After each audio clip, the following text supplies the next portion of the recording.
एक गांव में एक किसान रहता था। उसके 4 पुत्र थे। किसान बहुत ही मेहनती था। यही कारण था कि उसके सभी पुत्र भी अपने हर काम को पूरी मेहनत और ईमानदारी से किया करते थे। लेकिन परेशानी यह थी कि किसान के सभी पुत्रों की आपस में बिल्कुल भी नहीं बनती थी। वह सभी छोटी छोटी बात पर आपस में लड़ते झगड़ते रहते थे। अपने पुत्रों की इस झगड़े को लेकर किसान बहुत ही ज़्यादा परेशान रहता था। किसान ने कई बार अपने पुत्रों को इस बात के लिए समझाने का प्रयास किया, लेकिन उसकी बातों का चारों भाइयों पर कोई असर नहीं होता था। धीरे धीरे किसान बूढ़ा हो चला, लेकिन उसके पुत्रों के आपसी झगड़ों का सिलसिला खत्म होने का नाम ही नहीं ले रहा था। ऐसे में एक दिन किसान ने एक तरकीब निकाली और पुत्रों के झगड़े की इस आदत को दूर करने का मन बनाया। उसने सभी पुत्रों को आवाज़ लगाई और अपने पास बुलाया। किसान की आवाज़ सुनते ही सभी पुत्र अपने पिता के पास पहुंच गए। उन्हें समझ नहीं आ रहा था कि उनके पिता ने उन सभी को एक साथ क्यों बुलाया है। सभी ने पिता से उन्हें बुलाने का कारण पूछा। किसान बोला, आज मैं तुम सभी को एक काम देने जा रहा हूँ। मैं देखना चाहता हूँ कि तुम में से कौन ऐसा है जो इस काम को बखूबी पूरा कर सकता है। सभी पुत्रों ने एक सुर में कहा, पिताजी आप जो काम देना चाहते हैं दीजिए, हम उसे पूरी मेहनत और ईमानदारी से करेंगे। बच्चों के मुंह से यह बात सुनकर किसान ने अपने बड़े बेटे से कहा, जाओ और बाहर से कुछ लकड़ियाँ उठा कर लाओ। किसान ने दूसरे बेटे से एक रस्सी लाने को कहा। पिता के बोलते ही बड़ा बेटा लकड़ियाँ लाने चला गया और दूसरा बेटा रस्सी लाने के लिए बाहर की ओर दौड़ा।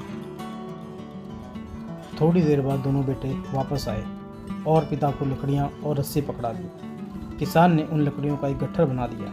गट्ठर तैयार होने के बाद बड़े बेटे ने किसान से पूछा, पिताजी अब हमें क्या करना है। पिता ने मुस्कुराते हुए कहा, बच्चों अब आपको इस लकड़ी के गट्ठर को 2 भागों में अपने बल से तोड़ना है।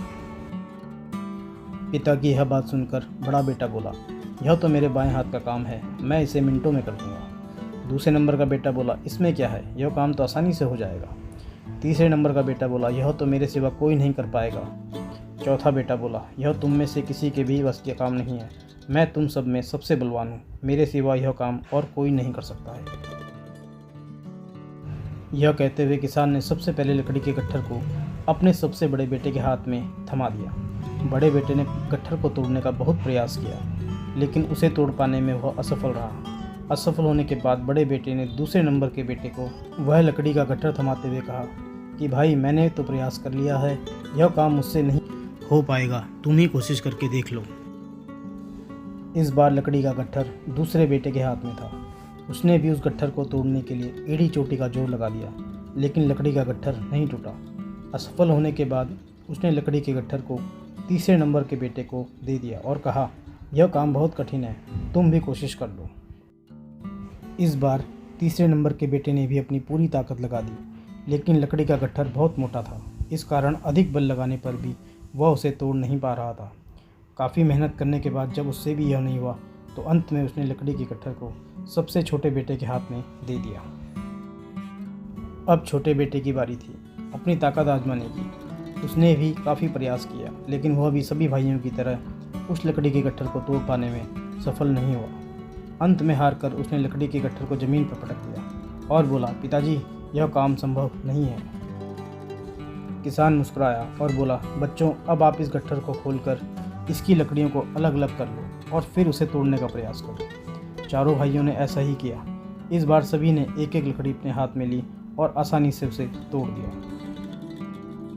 किसान बोला, बच्चों आप चारों भी इन्हीं लकड़ियों के समान हो। जब तक इन लकड़ियों की तरह आप साथ रहोगे तब तक कोई भी तुम्हें किसी तरह का नुकसान नहीं पहुंचा पाएगा, लेकिन अगर तुम लोग लड़ते झगड़ते रहोगे तो इन अकेली लकड़ियों की तरह आसानी से टूट जाओगे। किसान की यह बात सुनकर अब सभी बच्चों को समझ में आ गया था कि पिता उन्हें क्या समझाना चाहते हैं। सभी पुत्रों ने अपनी गलतियों के लिए क्षमा मांगी और वादा किया कि जीवन में फिर दोबारा वो कभी आपस में नहीं झगड़ेंगे। तो दोस्तों, एकता में बल की कहानी से हमें यह सीख मिलती है कि एकता में ही सबसे बड़ी ताकत है। अगर हम आपस में एकजुट रहेंगे तो कोई भी मुश्किल क्यों ना आ जाए, उसका सामना साथ मिलकर आसानी से किया जा सकता है। वहीं अगर हम एक दूसरे से लड़ेंगे और अलग अलग रहेंगे तो छोटी से छोटी तकलीफ भी ज़िंदगी पर भारी पड़ सकती है। दोस्तों, ऐसे ही ज्ञानवर्धक कहानियों के लिए आप हमारे चैनल को सब्सक्राइब करना ना भूलें और बेल आइकन को दबाना भी ना भूलें, ताकि प्रत्येक कहानी का नोटिफिकेशन आपको समय पर मिल सके। धन्यवाद।